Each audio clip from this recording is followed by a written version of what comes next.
gardener, Katie here. Question. Can garlic survive absolute neglect? This year's been rough in the garden and we have been horrible gardeners. So, can garlic survive absolute, although unintentional, neglect? We're about to go find out together. So, dude, let's grow.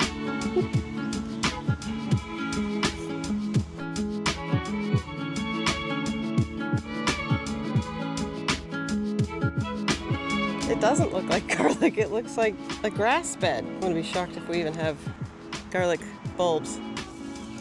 Do we win the worst gardeners ever award? Do you see any garlic in there?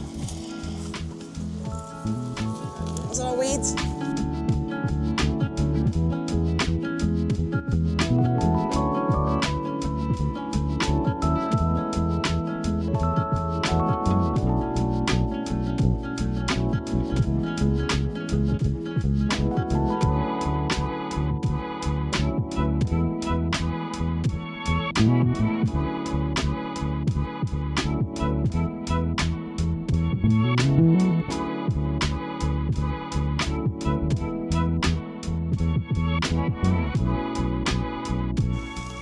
Do they come and take people's gardens away for this?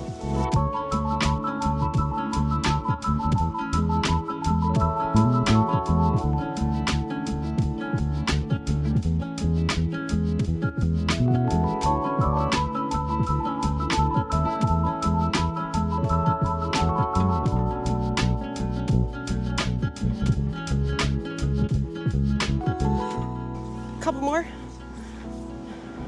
Air conditioning?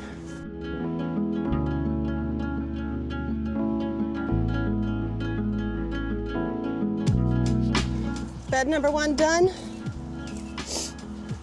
Ugh. Put a fork in it.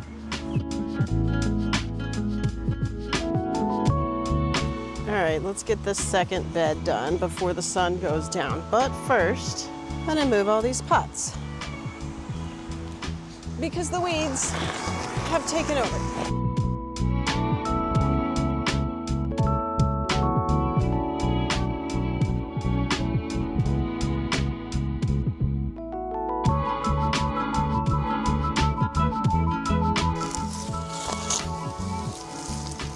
Oh my God. Oh.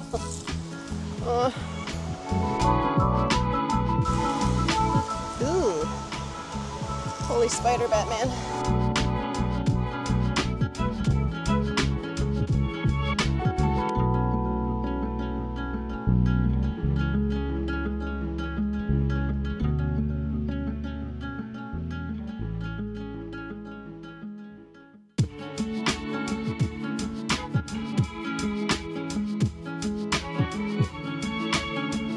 I just scared the crap out of beans.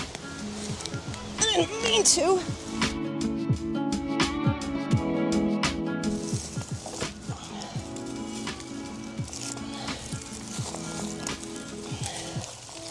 Oh, I win.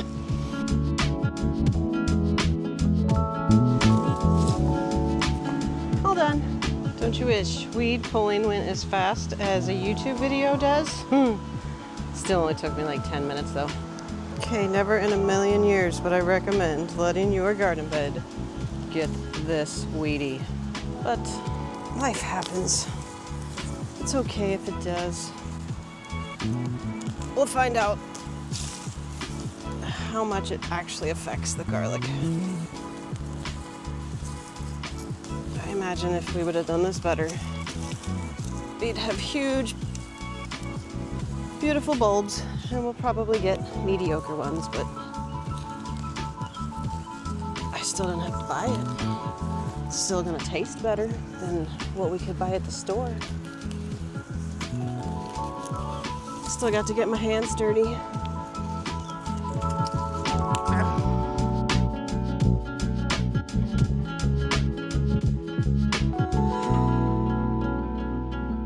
But in all actuality, garlic has very shallow roots, and they do not compete well with weeds, which is exactly what we've given them.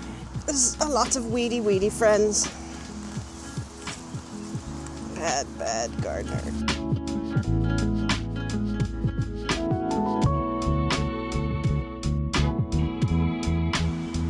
Okay, I had to go inside and wash my hands and arms because if I don't, I will get itchy, rashy. Okay, here's what it looks like. If I can make this camera work when we're done. Much better, less weeds. So now, let's actually pull out some garlic. Hi, Beans. Sorry I scared you. Oh, here's the carnage. One pile. Two pile. I wish I had chickens. So you do not want to grab your garlic and pull unless you have super, super loose dry soil. Because if you do, you'll probably pop the bulb right off. So you want to at least loosen the soil. I like to use this little fork. Oh yeah, I wanted to show you before I pull it out. I did miss a couple escapes, and this is what it looks like when those scapes grow and start to form a seed stalk. That will be a garlic flower. Aren't they cool?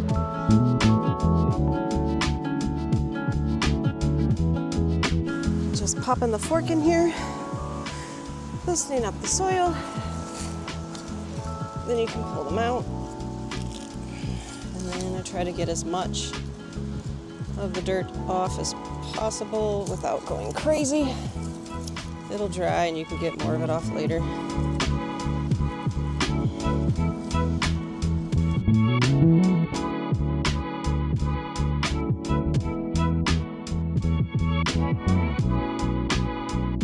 You want to be careful when you're handling your garlic because they bruise easy. So if you throw them around, you risk affecting their shelf life.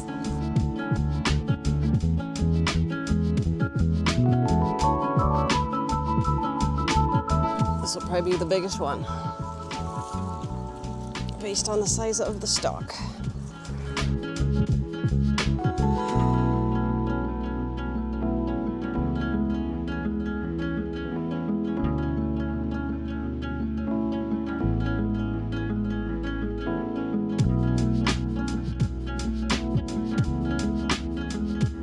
Last garlic bulb of 2025. It's nothing to write home about, but it'll eat.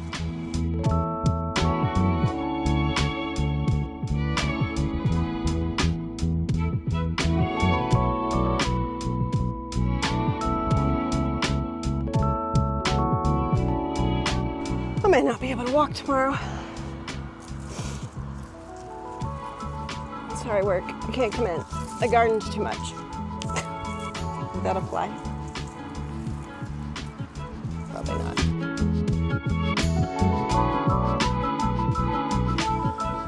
These bulbs were the ones from the first bed, and you can see are actually not all that bad. There's some pretty decent sized ones in here. So this is the bed that was closer to the sun, got more, or not closer to the sun, but in a more sunny location. So I don't want to cure these with all this mud on it. I want to wait maybe a day or two, let that kind of dry, and then you come in and see how it's already kind of, you just get most of that off. Then I think that's when I will hang them, and I can show you that process. But yeah, these aren't so bad. Now I'll go show you the ones from the bed that we just did. All right, here is garlic from the bed we just did. That's actually not horrible, but a lot of these are, okay, here's one that's split. See, I will show you. These leaves, here's one, here's two, here's three, here's four. This one right here is 5. This one is 6. You are supposed to pull garlic when you have 2 to 3, sometimes 4-ish leaves that are browning. Clearly we blew way by that. This one, since it's split, will not store. You need to eat it right away. It goes in a different pile. Misfits. Okay, so anyways, see, these are significantly smaller, I think, than that group. That one's not so bad. This one is the one that I thought would be the biggest based on the size of the stalk, but it's one of the bigger ones. Okay. Garlic 2025. Means you've been waiting so patient. You've been waiting so patiently. Are you ready for supper? Okay. Okay, I'm back after a much needed shower. I don't think I'm any cooler offer though. Anyways, I didn't want this video to get much longer, and because I'm not curing the garlic today, they really need to dry out before I hang them up there. I don't want to hang them up with mud on them. So I've left them out. There's no rain in the forecast, and it's really breezy, as you can tell. So they'll dry out really well. I'll come back and visit it tomorrow, maybe Tuesday. Today's Sunday. And then I'll pick that back up in a different video. So I guess watch for that. If it's done, I'll link it here. So all in all, I would say this harvest this year, all things considered, wasn't horrible, but it does tell me that the tried and true instructions that you should follow, you know, pulling the weeds, mulching them, fertilizing on schedule, it does better. Years past, we've had way better harvest than this. So I'm not disappointed. Okay, I'm disappointed. I'm not devastated. Let's put it that way. We have garlic. I didn't have to buy it at a store. It is homegrown. It will taste amazing. It's just a little smaller, but that's okay. So anyways, do as I say, not as I do when it comes to planting garlic. And I'm gonna go inside because I'm hot. I need my air conditioner. This old lady doesn't like the heat anymore. So, friendly reminder, whether it is veggies, flowers, or yourself, dude, just grow something. Later.